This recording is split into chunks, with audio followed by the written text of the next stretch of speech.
तो बच्चों, dimension analysis में जो हम एक सिस्टम को के मात्रकों को दूसरी सिस्टम के में जो चेंज करना सीख रहे थे, उसी में एक एडिशनल प्रॉब्लम है। जैसे हमने किया था कि 1 न्यूटन में कितने डाइन होते हैं या 1 जूल में कितने अर्ग होते हैं, ये सब डायमेंशन के थ्रू किया।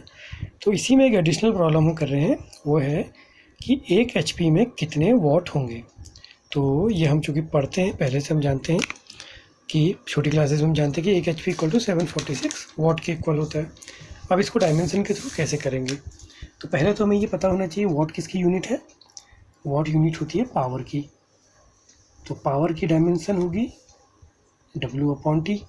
तो डायमेंशन याद करने की जरूरत नहीं। W इक्वल क्या होता है? Work into displacement. Force is equal to mass into acceleration, और acceleration is equal to velocity upon time, और ये S हो गया। और वेलोसिटी को हम क्या लिख सकते हैं? Distance upon time. तो नीचे T³ हो जाएगा। तो इसकी डायमेंशन बनाएंगे तो क्या बनेगी? mL/T-3। तो डायमेंशन, जैसा कि मैंने कहा, रटने की ज़रूरत नहीं होती, कहीं ना कहीं से लॉजिक बन के डायमेंशन हमें मिल जाते हैं। तो ये हमारी पावर की डायमेंशन होगी, इसका हमारा यूज होगा। अब हमने करना क्या है? हमने अपना फॉर्मूला लगाना है N1 U1 = N2 U2। तो ये हमारा पहला सिस्टम है, यानी कि हमने 1 HP को चेंज करना है कि कितने वॉट होंगे। तो HP यूनिट किस में होती है?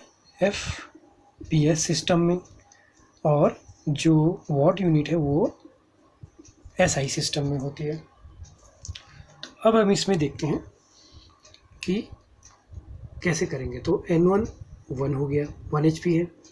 U1 की जगह आ जाएगा M1 L12 T1 - 3, और N2 हमें फाइंड आउट करना है। ये हो गया M2 L2 2 T2 - 3।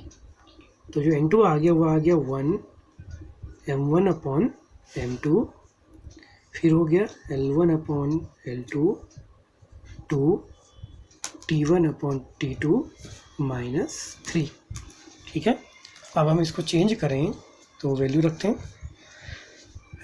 पहला सिस्टम हमारा FPS था, तो हम लिखेंगे 1 पाउंड, ठीक है ना, अपॉन SI में मास की यूनिट किलोग्राम होती है। और FPS में जो आपकी लेंथ है वो फुट में आती है, तो 1 फुट, और यहाँ पर मीटर 1 मीटर। टाइम दोनों में एक ही रहता है, 1 सेकेंड/1। तो बच्चों यहाँ तो दिक्कत नहीं, कैंसिल हो गया। 1 पाउंड जो होता है वो लगभग 0.453 या 5 लगभग होता है, इतने किलोग्राम के इक्वल होता है। और नीचे 1 किलोग्राम। सिमिलरली 1 फुट जो होता है वो लगभग 0.305 मीटर की इक्विवेलेंट होता है अपॉन 1 मीटर। और यहाँ तो 1 सेकेंड ये कैंसिल हो गया। अब जरा आप इसको कैलकुलेट करें, तो हम कैलकुलेट करके देखते हैं कि हमारी कैलकुलेशन किस चीज़ की है, कि 0.0435। तो आप खुद ही देखिए, 0.305 है। अगर हम इसका स्क्वायर करें तो ये आता है 0.9325, और ये 0.4535। इसको मल्टीप्लाई करें तो ये आंसर आ गया, ये तो बहुत ही कम आ गया, 0.0421। तो गड़बड़ कहाँ होगी? इट मीन्स कि जो हमारा 1 फुट में कितने पाउंड थे, नहीं, 1 HP = 746 वाट था, तो वो डायमेंशन के थ्रू तो रॉन्ग आ गया। तो इसमें गड़बड़ क्या हुई? अब इसकी गड़बड़ को हम देखते हैं कि क्या गड़बड़ है। तो उस क्वेश्चन में जो गड़बड़ हुई थी वो ये हुई थी कि जो ये 1 HP है ये एक ब्रिटिश पावर है।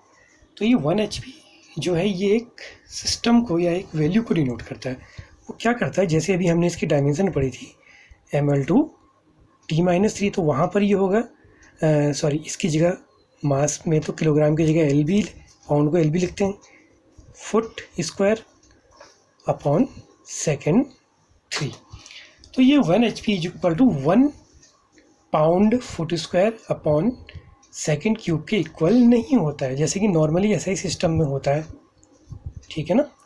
ये इतना इक्वल नहीं होता। अब ये कितना होता है पहले इसको समझना पड़ेगा। तो 1 HP जो है वो इसके इक्वल तो नहीं है, तो यहीं से गड़बड़ हुई है। तो वो किसके इक्वल होता है? 1 HP की जो डेफिनेशन है वो क्या डेफिनेशन है, इसको समझना कि अगर आप 550 पाउंड की किसी ऑब्जेक्ट को 1 सेकेंड में 1 फुट रेस करते हैं, लिफ्ट करते हैं, तो जो आप वर्क डन करते हैं यूनिट टाइम पे वो आपकी पावर होती है। इट मीन्स कि 1 HP not equal to 1 LB जो भी था वहीं पर आया, उसके इक्वल नहीं होता है। तो अब ये वर्क डन कितना होगा, तो वर्क डन के लिए फोर्स निकालिए, 550 इंटू जी करेंगे क्योंकि नीचे को फोर्स लगेगा mg। अब जी भी आपको चेंज करना पड़ेगा, जो जी की वैल्यू होती है वो 9.8 मीटर पर सेकेंड स्क्वायर। ये तो कौन सी सिस्टम में होती है, ये ऐसा ही होती है। अब इसको हमें चेंज करना पड़ेगा किस में, इसको किस में चेंज करना पड़ेगा, FPS में, क्योंकि आप जो वैल्यू FPS की ले रहे हैं तो वहीं का होगा। तो वहाँ पर 1 मीटर कितना है, 0.305 के, ठीक है ना, सेकंड दोनों में सेम रहता है, तो इतना फुट बाई सेकंड स्क्वायर। तो जब आप इसको सॉल्व करेंगे तो ये आएगा 9.8 डिवाइडेड बाई 0.305, तो ये आ गया 32.13, यानी कि ये जी की वैल्यू जो किस सिस्टम में कहा मैंने, FPS में, वो इतनी है। तो पहले अब आप वर्क डन निकालेंगे, तो जो वर्क डन हो गया वो वही mgh, और अगर इसको पावर में चेंज करेंगे तो अपॉन टाइम, टाइम आपका 1 हो गया। तो 550 इंटू जी की वैल्यू 32.13, h आपका 1 फुट रखना है, और अपॉन टाइम भी 1 सेकेंड। तो ये सॉल्व करें इंटू 550, तो ये नियरली इक्वल आ रहा है 17,672.13, क्या आ जाएगा, foot pound foot square upon second cube, ठीक है। तो बच्चों वही वाला चाहिए। तो अब क्लियर हो गया कि 1 HP क्या है, जो इतनी पावर जनरेट हो रही है 17,672.13 pound foot square by second, ये 1 HP के इक्वल है जो FPS सिस्टम था, यानी कि उन्होंने इसको एक स्टैंडर्ड मान के 1 HP कहा है।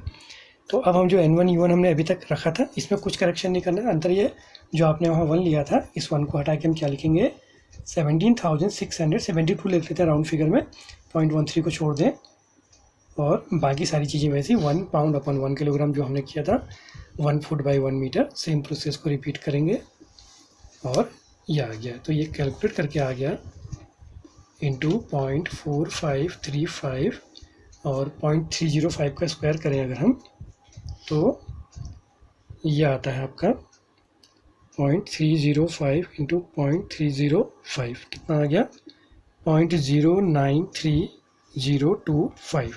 तो इससे हमें अब किसको इंटू करना है, इससे हमने इंटू करना है 0.4535 इंटू 17,672।